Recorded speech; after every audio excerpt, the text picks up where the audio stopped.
Oi, alunos do terceiro ano do ensino médio da Escola Dona Amélia de Araújo. Estou eu aqui novamente para continuar a introdução ao reino animal aí que eu dividi em duas partes por conta da parte de embriologia.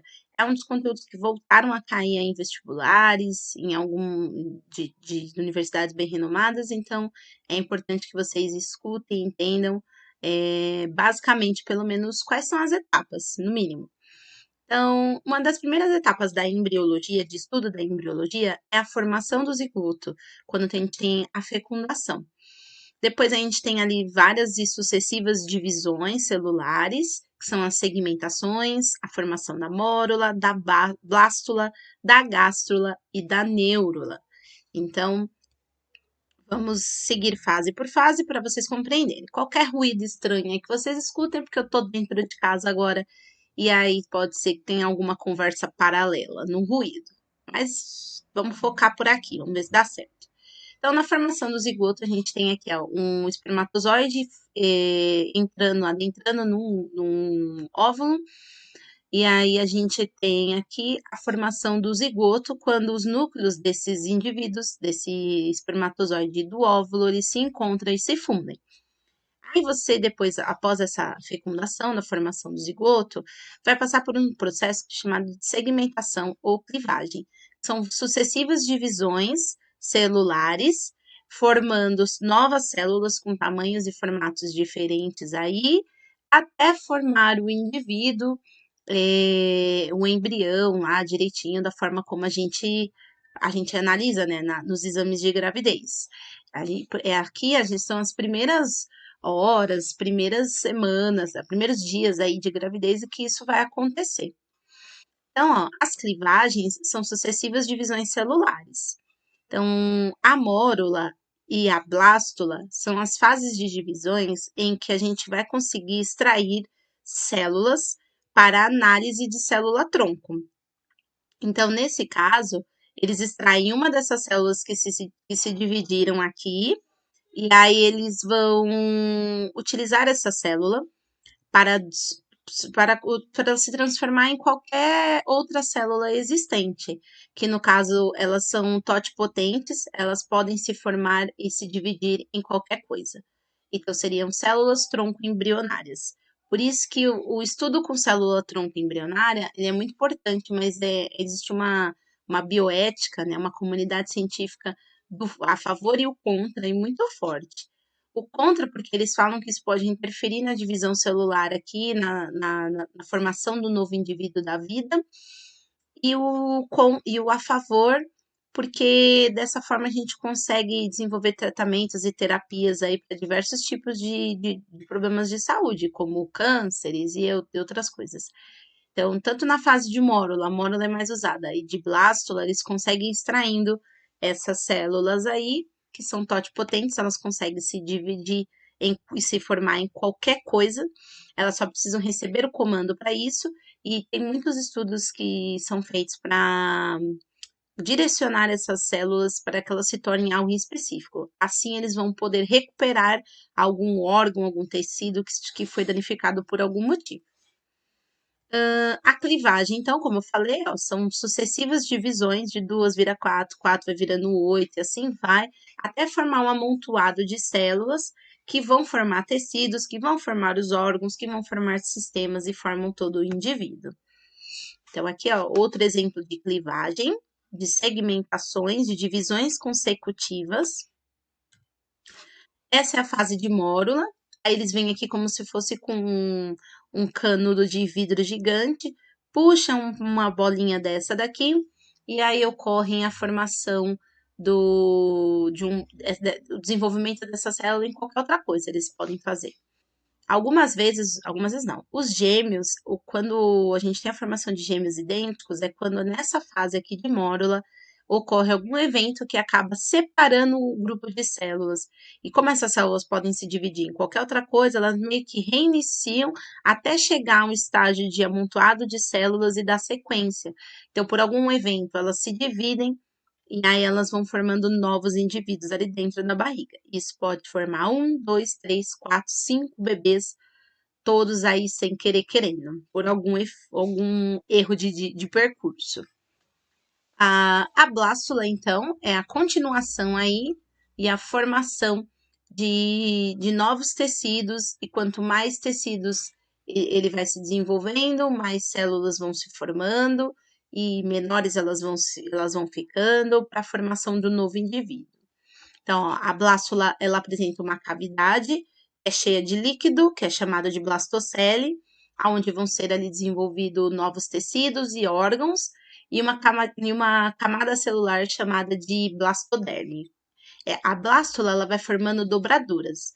Então, aqui, ó, você formou a mórula, formou a blástula, e aí ela vai ficando oca por dentro.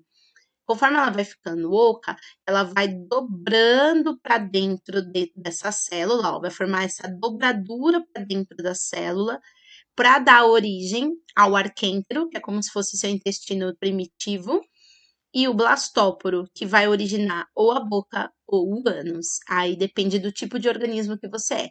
Inicialmente, tá? Vai ter a formação de um ou de outro, depois é esse completo. Então, a fase de blástula, ela é são várias divisões, depois a célula, ela, como se ela dobrasse por cima dela mesma, tá vendo? Ó, formou uma dobra por cima dela mesma, para ser dupla camada, vamos dizer assim. A gástrula é a formação do intestino primitivo e ou o arquêntero, né, no caso, é onde ali vão se desenvolver todos os seus órgãos e tecidos moles responsáveis pela digestão, ali dentro dessa cavidade. Então, ela comunica-se com o orifício que é o blastóporo. Se o blastóporo ele originar primeiramente a boca do indivíduo, então a gente chama esse indivíduo de protostômio. Se ele originar primeiramente o ânus, né, desse indivíduo, nós chamamos esses organismos de deuterostômios. Para quem não sabe, para o ser humano falar tanta merda assim, só podia ter uma fonte de origem, né? Na gastrula humana, a gente tem ali primeiro a formação do ânus e depois da boca. Deve ser por isso que a gente só fala merda. Fica a piada para vocês aí, para bons entendedores. Então, protostômio inicialmente esse blastóporo ele vai dar origem à boca, aqui o blastóporo, forma primeiro a boca, depois vai formar o ânus, e o deuterostômio forma primeiro o ânus e depois a boca. A gástrula aqui, ó, sendo mostrada de forma diferenciada, essa dobradura aqui, esse canal interno. A gente tem o meu sobrinho gritando aí que não para, mesmo pedindo para controlar, mas finge que vocês não estão ouvindo nada. Aqui a gente tem essa dobradura interna, dando origem ou à boca ou ao ânus, dependendo do indivíduo que você for. E aqui ele mostra, né, as clivagens, a formação do celoma, as formas de tecido de ectoderme, mesoderme e endoderme. A ectoderme, ela é representada pela cor azul, aqui, ó, também. A mesoderme pela cor vermelha e a endoderme pela cor amarela. Quando você tem aqui indivíduos protostômios que são moluscos e anelídeos, por exemplo, você tem a formação da boca primeiro e depois do ânus. Depois aqui no indivíduo deuterostômio, que são os equinodermos, os cordados como nós, por exemplo, nós vamos ter aqui a formação primeiro do ânus e depois da boca, naquela blastocele que forma a gástrula, que vai formando assim todas essas características. Isso daqui é na fase embrionária, você é um feijãozinho, sabe aquela fase do feijãozinho? O celoma. O celoma é uma cavidade formada pela mesoderme. Então, ali você tem a formação de 3 tecidos embrionários: ectoderme, endoderme e mesoderme. A mesoderme, ela vai abrigar os órgãos internos do nosso corpo, como dos anelídeos, dos moluscos, dos artrópodes, equinodermos e dos cordados também. Então, quem tem essa cavidade celomática vai ter a formação aí de tecidos e órgãos moles, como parte abdominal e tudo direitinho aí. Os acelomados, que são, no caso, os plateumintos, eles não possuem esse celoma. Então, os plateumintos são os vermes achatados, eles não possuem essa cavidade. Os pseudocelomados são os nemateumintos. Então, quer dizer que a cavidade deles não é revestida pela mesoderme. É um outro tecido que vai desenvolver essa cavidade, formando uma função semelhante, mas não é formado por esse tecido, entendeu? Então, eles até possuem uma cavidade ela é muito parecida com o celoma, mas não é a mesoderme que vai definir, é a ectoderme. Então, esses indivíduos aí pseudocelomados, eles são chamados de falsos celomas, porque eles até apresentam essa cavidade interna cheia de líquidos. Se você pensar no seu abdômen, você vai compreender.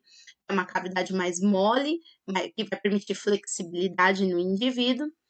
E nos pseudocelomados, ela não é revestida pela mesoderme, tá bom? Então, mas e os poríferos e os quinidários? Porífero não tem tecido embrionário nenhum, os quinidários só vão apresentar ectoderme e endoderme. Aqui é um exemplo para mostrar, né, os indivíduos celomados, como que é a cavidade do celoma. No caso, no ser humano, a gente tem aqui ó, a coluna vertebral, aqui a gente tem músculos, essa cavidade cheia de líquidos, como eu falei, que vai acomodar os órgãos, os tecidos moles, e aí vai te manter instável e permitir a flexibilidade do seu organismo. Aqui são os acelomados, o A na frente indica ausência, não tem celoma, você pode ver que é uma massa fechada, e eles são assim porque permite a forma de vida deles, né, o que eles precisam. Então, eles só têm o tubo da cavidade digestiva e a epiderme lá, que o que compõe, e as estruturas estão encaixadas aqui dentro para se manter vivo. Isso é uma planária, que é um plateuminto. Os pseudocelomados, eles até possuem uma cavidade, mas ela é definida por outro tipo de tecido que não é a mesoderme. Então, aqui nós temos a lombriga, que é um nemateuminto, um verme cilíndrico. Ela tem a cavidade digestiva, ela tem a epiderme, e aí ela tem o pseudoceloma dela aqui, ó, para acomodar esse órgão, para deixar ela com essas características. Então, sobre reino animal, era isso. Esses dois vídeos sobre introdução. A partir de agora, a gente vai estudar toda a variedade de indivíduos que a gente conhece, começando no próximo vídeo sobre os poríferos, os bobs esponjas da vida. Então, até mais, obrigada e tchau!